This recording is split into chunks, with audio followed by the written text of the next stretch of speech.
Owaisi Fatima కాలేజీపై Hydraa clarity ఇచ్చింది. ఆ కాలేజీని ఎందుకు కోల్చలేదని అందరూ అడుగుతున్నారని, అయితే సామాజిక కోణంలో ఆలోచించి చర్యలు తీసుకోలేకపోతున్నామని హైడ్రా స్పష్టం చేసింది.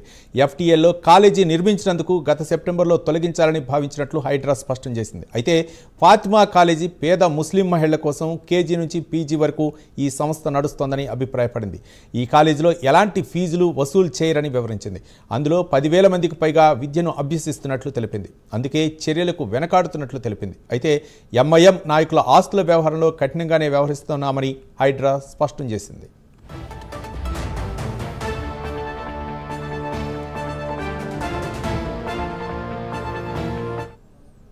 ఇక హైదరాబాద్లో ఫాతిమా కాలేజీని కోల్చలేదని విమర్శలు వచ్చాయి. దీనిపై హైడ్రా క్లారిటీ ఇచ్చింది. హైడ్రా కమిషనర్ రంగనాథ్ కూడా సామాజిక కోణంలోనే ఆలోచించామని చెప్పేసి రంగనాథ్ చెప్పడం జరిగింది. మొత్తానికి 10,000 మంది విద్యార్థులు అక్కడ విద్యను అభ్యసిస్తున్నారు, అక్కడ ఫీజులు కూడా వసూలు చేయటం లేదని చెప్పేసి హైడ్రా స్పష్టం చేసి దీనిపై మరిన్ని వివరాలు మా కరెస్పాండెంట్ కుమార్ అందిస్తారు. కుమార్. Thank you Ravi. ఓవైసీ ఫాతిమా కాలేజీపై ఫిర్యాదు వచ్చిన నేపథ్యంలోని ముఖ్యంగా ప్రస్తుతం హైడ్రా దీనిపై స్పందించింది. ఆ కాలేజీని ఎందుకు కోల్చట్లేదంటూ కూడా ముఖ్యంగా చాలా మంది దీనిపై కంప్లైంట్లు అయితే ఇచ్చారు. ఎఫ్టీఎల్ లోని కాలేజీ నిర్మించినందుకు గత సెప్టెంబర్ లో తొలగిస్తామంటూ కూడా ఏదైతే హైడ్రా చెప్పిన నేపథ్యంలోనే పేద ముస్లిం మహిళల కోసం కేజీ నుంచి పీజీ వరకు కూడా ఈ సంస్థ అయితే నడుస్తున్నట్లు కూడా హైడ్రా అయితే చెప్తుంది. ముఖ్యంగా ఈ కాలేజీలోని ఎలాంటి ఫీజులు కూడా వసూలు చేయట్లేదు కాబట్టి అందులో 10,000 మందికి పైగా అభ్యసిస్తున్నారు.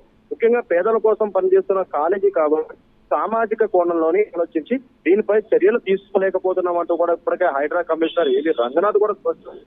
ఎంఎం నాయకులు ఆశలు కూడా ఇప్పటికే హైడ్రా కమిషనర్ ఏది రంగనాథ్ అయితే చెప్పడం జరిగింది. ముఖ్యంగా ఈ ఫాతిమా కాలేజ్ వచ్చేసి ఎఫ్టీఎల్ బఫర్ జోన్ లో అయితే ఉంటుంది. ఈ కాలేజీ ముఖ్యంగా గతంలో అనేక మంది ఈ కాలేజీపై కంప్లైంట్లు అయితే ఇచ్చారు. ఫిర్యాదులు వచ్చిన నేపథ్యంలో దీనిపై పూర్తి వెరిఫై చేసిన తర్వాత ఈ కాలేజీలోని సుమారు 10,000 మంది పైగా అభ్యసిస్తున్నారు. అలాగే మరొక పక్క ఇదే కాలేజ్ కానీ ఎవరైనా కానీ దీంట్లో ఫీజులు వసూలు చేయకుండా ఈ కాలేజీ నడుస్తున్నారు కాబట్టి దీనిపై సామాజిక ఏదైతే న్యాయం కోసం అలాగే ముస్లిం మహిళల కోసం కేజీ నుంచి పీజీ వరకు కూడా ఈ సంస్థ నడుస్తుంది కాబట్టి సామాజిక కోణంలో చూసి దీనిపై చర్యలు తీసుకోలేకపోతున్నామంటూ కూడా ఇప్పటికే హైడ్రా కమిషనర్ రంగనాథ్ అయితే చెప్పిన పరిస్థితి అయితే ఉంది Ravi. Right, thank you Kumar.